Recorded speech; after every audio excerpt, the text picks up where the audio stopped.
All right, we're back.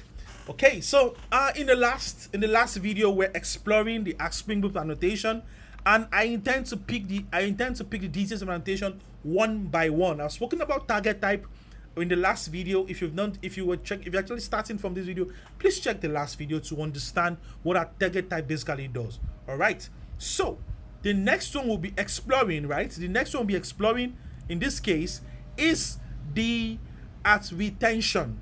Please note the retention is quite straightforward, right? It means this should be available at runtime, right? So very good details. You could click this, read through all these many details that are written, right? But one thing I'm more concerned about is this runtime, which says annotation are to be recorded in the class file by the compiler and retained by the VM virtual machine at runtime so they can be read effectively, right? I hope that makes all the sense at the moment. So let's move on to the next one. So retention just tells you, for retention, you most times basically just use retention policy runtime. You'll see that actually come to play in a little bit once we create our own custom annotation. All right, cool. So what about our documented? Well, our documented is just a marker, right? So for some, if you get to generate a Java doc, this would be recorded for you, right? So if you explore this, you read this many English. The English just talks about having it present in your Java doc and the likes and the likes and the likes. But it's primarily just telling you about the Java doc, meaning the annotation will appear in your Java doc. Now, what is inherited? Inherited means since this annotation is labeled as inherited, any class, right? Think about it, inherited. It comes from basically inheritance. So what it means is if a Spring Boot annotation is used by a class, that class can be extended, right? So that is the typical word. So if you're creating an annotation and you're using this extended, let's say you have a class, you have a parent called animal, and you basically then have a class, you have a subclass called tiger. Tiger is an animal. It means tiger will also inherit it. It will actually be found that this annotation, or it shows that it can be the properties of this type, is also inherited by the child class. All right. So if we open it up, you could go ahead and read all these details, right, to understand what it means. But that's just the short form I just gave to you. Now let's move ahead. For this Spring Boot configuration, Spring Boot configuration is not a standalone. This doesn't really give us more meaning, but when you open it up, you would be surprised to know that this also contains several annotations. Let's open it up. You see, at configuration also has target type, right? So most times the annotations you see are probably just a combination of several annotations, and they try to achieve different purpose. For this particular guy, what is the main goal for this Spring Boot configuration? The main goal is configuration, and the main goal is index. That is the main goal. Now, for it to be discovered, it means, it has to be on a class here. We only want to use it on a class. Then it has to be a runtime. I also want it to be part of the Java doc, like I explained, right? So what is it, these two guys? These two guys, configuration typically is telling you that this is a bin, right? This is a bin. Now, if you look at it, if you open it, how do I know it's a bin? By the moment you open configuration always contains components. We're going to explore components in a bit. That is where we'll be ending the video. Let's quickly go back to where we're coming from. So we'll explore components in a bit. Now, what is index? Now, index basically does one beautiful thing for you. It marks a component for basically inclusion in Spring's compile time index, right? So, the easiest way I can explain this is for you to say, if you know what indexing does in a database, right, it speeds up your read time. The same thing this at index basically does here, right? I hope that is clear enough, guys. That is basically what it does. It increases the speed time. All right, so we've been able to explore this. Now, what about at enable configuration?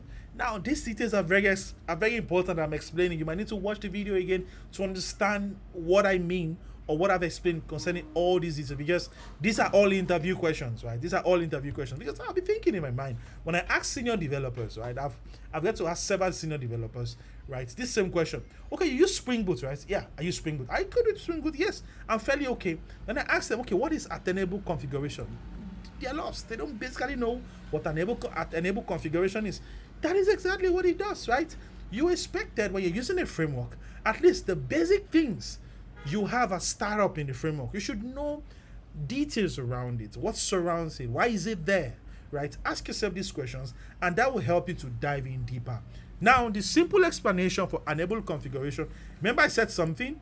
I told you something very important. Sometimes annotations are just a combination of other annotations. So when we open this up, you can see this houses auto configuration package, also houses an import auto configuration import selector. I'm not going to delve into these two details, but I've already explained all these guys. I'm just going to pick this at surface level, and I'm going to pick it like this. Now, you see this part. Sometimes you get to configure. Now, I've come back to the pom.xml. Sometimes you get to configure REST clients, MVC. I might also bring in Kafka. I might also bring in things like ActiveMQ. I might probably bring in some extra details.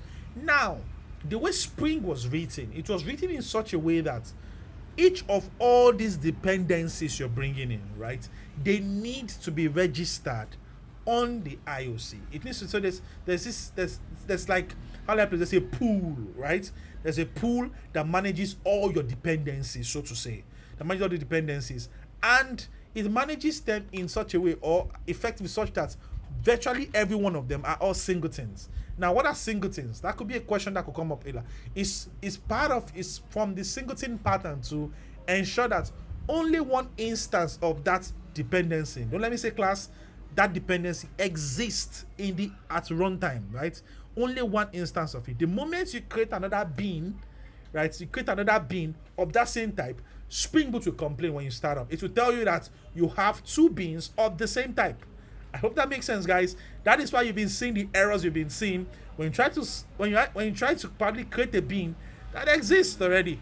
You'll be told, hey, there is a bean already existing of this same type, right? Why are you creating two? That's why you get that error. All right, I'm sure we're probably going to face it in the course of this to see exactly what is basically happening. So, but just keep it in mind, when you see that error, it means, and you check all your configuration, you can only see one, you can see two. You say, I only have one configuration or one details of this. Where's this coming from? It means one thing, guys. You've created something internal, and it is now conflicting. Let me give you a typical use case. Let's quickly bring in something, right? I can just think of it from the top of my head. Just bring in a starter. Now, the cool thing about Ultimate is you could probably just click on this part. You see, I just clicked on this part, and to come up. Then once it comes up, you can just see the dependencies you've added and add something cool, something extra to it. So let's bring in Spring AI. AI, right? So for the AI, let's go down. Yes, I have one. Let me bring in, say, Open AI. Right, I'm more interested in vector. Let's see, vector database. Vector. Okay, so there's quadrants. Let's just look at the quadrants database. Now I have quadrant database. Can you see? I've just successfully added the quadrants. Now I'm going to remove this later because apparently we don't need all these details. Now I've added this. Now that I've added this, it's trying to load the dependencies, trying to bring it in. Now by default, your vector store. There's something called vector store. Trust me, when we have time, we're going to create something unique around Spring AI too. All right. There's something called vector store, right? It is configured for you by default, right? If I then go ahead, and probably create a configuration class, I'll just call it my config. Remember, I'm going to remove this, so I just quickly want to create it as bare as possible. My configuration. I have my configuration. And I basically just label this as configuration to mark it as a bean, as something to be scanned. Then I create a bean. And I say a public vector store. Vector store. And I basically just have, say, return, say new, let's use quadrant vector store. So quadrant vector store takes in two things. Can you see? The reader takes in quadrants and takes in the embedded model. Now, the beautiful thing is, let's wire in a quadrant client. Fortran client, then an embedded model, an embedded model, an embedded model. All right. Now this is going to complain, right? Because it can't find anything actually configured.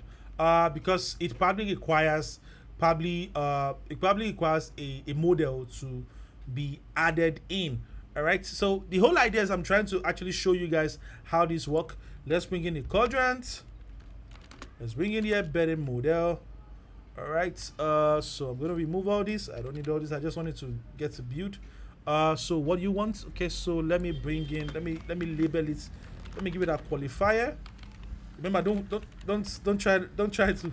I'm just trying to just show you guys details how this works. So I'm gonna bring a open AI chart, open AI embedded. I think embedding model, right? Embedding model. Right. Let's see. I can just open it up. Let's see the implementations. We have several implementations. Okay. So I need to bring in one other data. So if I go back here, I'm going to remove these guys. I'm just trying to show you how the conflict basically works. If I come in here, I'm trying to bring this out so I can just say OpenAI because I need one AI feature. So OpenAI because the OpenAI will then tell me the embedded model to use. So now that I brought this in, this will not complain anymore. So this is still loading. So right now, if I come back in here, my configuration, right? So it's trying to load in dependencies. Let's just wait for the dependencies to basically come up. So while I wait for the dependency, all right, cool. It's back. You can see OpenAI embedding model became green all of a sudden, meaning it can now find one of it, right? So if you open this up, check, it can find OpenAI embedding model because I just added the dependency. That is basically how dependencies work. That's so cool, guys. So if you look at this in itself is a bean, right? In itself is a bean. Now, let's look at this. Let's look at what I was trying to portray.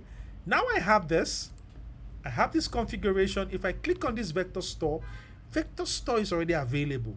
Now I'm introducing another vector store. This is going to be conflict for me. So if I try to run this, I try to stop this application, try to run this, let's see what will come up. Oh boy. Can you see? The bin vector store defined in class this could not be registered. Why? Because a bin with that name already exists defined in this.